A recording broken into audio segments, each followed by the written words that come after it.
साथियों, कुछ कहने से पहले भारत में जन्मे सभी मूल निवासी महापुरुषों के चरणों में दिल की गहराई से श्रद्धा का सुमन अर्पित करता हूँ और धन्यवाद देता हूँ ग्राम भिखारीपुर पोस्ट लौदा के निवासियों को कि जिन्होंने एक नया इतिहास आज अपने गांव में कायम किया। एक ऐसे पेरियार की जयंती मना करके ये संदेश दिया कि हमारे भारत में अब पाखंड नहीं रहेगा, क्योंकि मेरे भारत के लोग जाग गए तो आज भिखारीपुर गांव के लोग भी जाग गए। इससे पहले हमारे राष्ट्रीय शिक्षा वर्ग मोर्चा के उपाध्यक्ष मुन्नीलाल पाल पहलवान ने बाबू जगदेव प्रसाद कुशवाहा का जयंती मना करके दो बार से दिखाया कि अब हमारा गांव विकास की ओर जा रहा है और विकास दिखाएगा। तो साथियों, एक महान महाप्राण क्रांतिकारी पेरियार नरहरि यादव की जयंती मनाई जा रही है।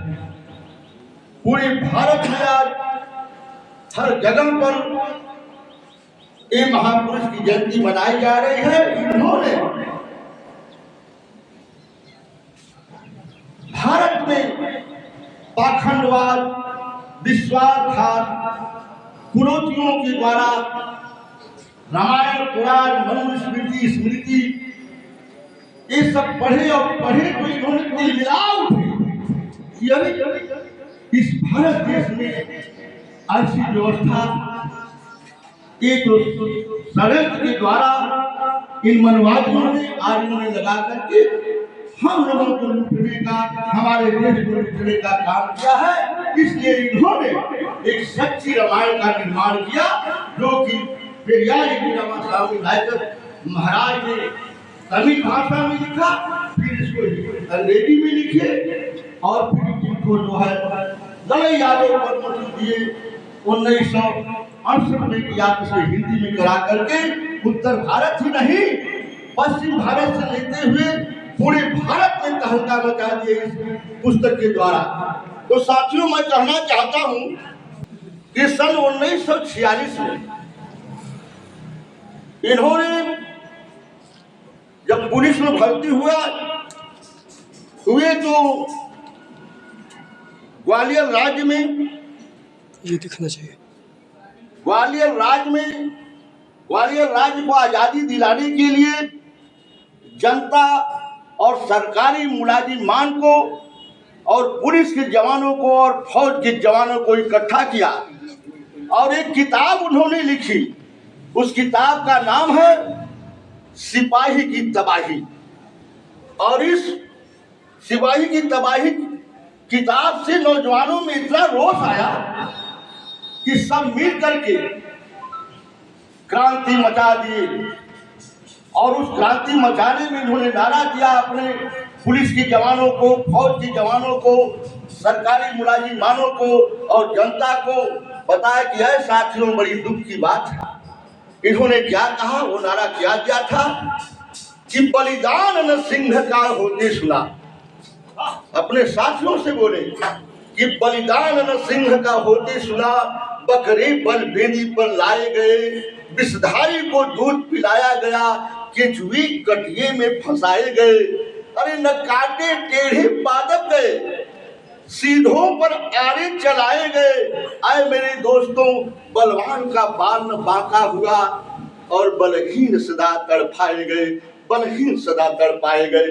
एक किताब, ये नारा जब मेरे फौज के जवान और पुलिस के जवान, सरकारी जितने भी कर्मचारी थे सुने, उनके अंदर जोश आया कि ये तो बहुत ही अन्याय हो रहा है कि हम गरीबों को सूली पर चढ़ाया जा रहा है और एक जो मनवादी आर्य हमारे देश में है, ये मलाई काट रहे हैं। तो इन्होंने आंदोलन किया ग्वालियर राज्य को अधिकार दिलाने के लिए और उन्होंने फिर राज्य को दिलाने के लिए जनता को जुटा करके पुलिसों के द्वारा भूख हड़ताल किए। और इन्होंने उस समय 1964 में इन्होंने उस समय उपराष्ट्रपति जाकिर हुसैन को ज्ञापन दिया साथियों और बताया ये पाखंडवाद, अंधविश्वास, विश्वासघात से लड़ने के लिए एक ही उपाय है कि हमको साहित्य का सहारा लेना पड़ेगा। ये लघु साहित्य उन्होंने छपवाया। अपना 59 बीघे जमीन कौड़ियों के भाव में बेच करके 3 प्रेस खरीदे और चलवाए। ये पुस्तक 1 साल भी नहीं बिकी। तकले उत्तर प्रदेश सरकार ने इन पर मुकदमा कायम कर दिया कि यह पुस्तक जो है ये धार्मिक भावनाओं पर ठेस पहुंचाती है कुछ लोग को, इसलिए इस पुस्तक को जब्त किया जाए। तो उत्तर प्रदेश सरकार ने इसे जब्त कर दिया। और साथियों, उसके विरोध में ललई सिंह यादव ने एडवोकेट बनवारी लाल यादव की सहायता से मुकदमा 2-3 महीने के बाद 1971 में किए और ये हाई कोर्ट से भी मुकदमा जीते। उत्तर प्रदेश सरकार को इन्होंने चैलेंज दिया कि पाखंडवाद, विश्वासघात, कुरीतियां, पाखंड नहीं चलेगा भारत में, जो कि ब्राह्मणों का धंधा है, आर्यों का धंधा है, इससे हमारे भारत को मुक्ति मिलने वाली नहीं है। इन्होंने नारा दिया कि हमें रोटी, कपड़ा, मकान चाहिए और शिक्षा और सम्मान चाहिए। मुझे रोटी, कपड़ा, मकान चाहिए और शिक्षा और सम्मान चाहिए। ये नारा बुलंद हुआ साथियों। बहुत लंबा इतिहास है। रामास्वामी पेरियार जी के साथ इन्होंने मिलकर के पूरे भारत में तहलका मचाया और मचा करके इन्होंने यह साबित कर दिया कि उत्तर प्रदेश सरकार को गिरना पड़ा। और उत्तर प्रदेश सरकार उस समय कांग्रेस की सरकार थी, सुप्रीम कोर्ट में दाखिल किया, वहां से भी इन्होंने विजय प्राप्त किया। 1900 पेरियार कैसे बने? ललई सिंह यादव, इसको ध्यान दीजिए कि 1973 में पेरियार बी रामास्वामी इस दुनिया से चले गए तो वहां के लोगों ने पेरियार ललई यादव को श्रद्धांजलि दिवस में बुलाया कि आप आइए। और जब ये पेरियार ललई थे, पेरियार नहीं थे, उन्होंने गए और तमिलनाडु में अपनी भाषण को ऐसा भाषण दिए कि वहां के लोग, पूरे तमिलनाडु के लोग मुग्ध हुए।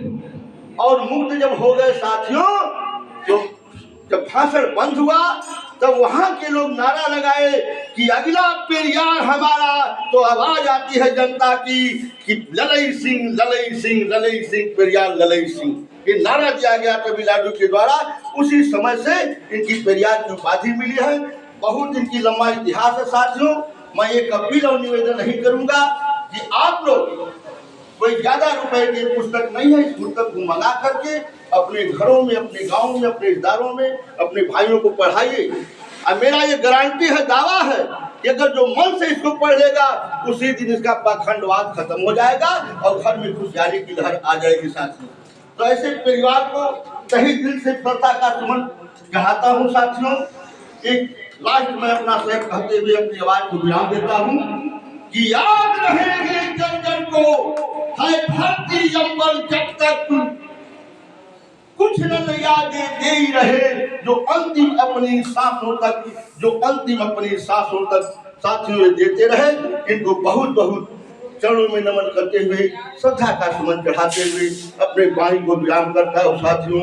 जय भीम, जय भारत, जय संविधान, जय मूल निवासी, जय मंडल कमीशन, नमो बुद्धाय, नमो बुद्धाय, जय पेरियार ललई यादव।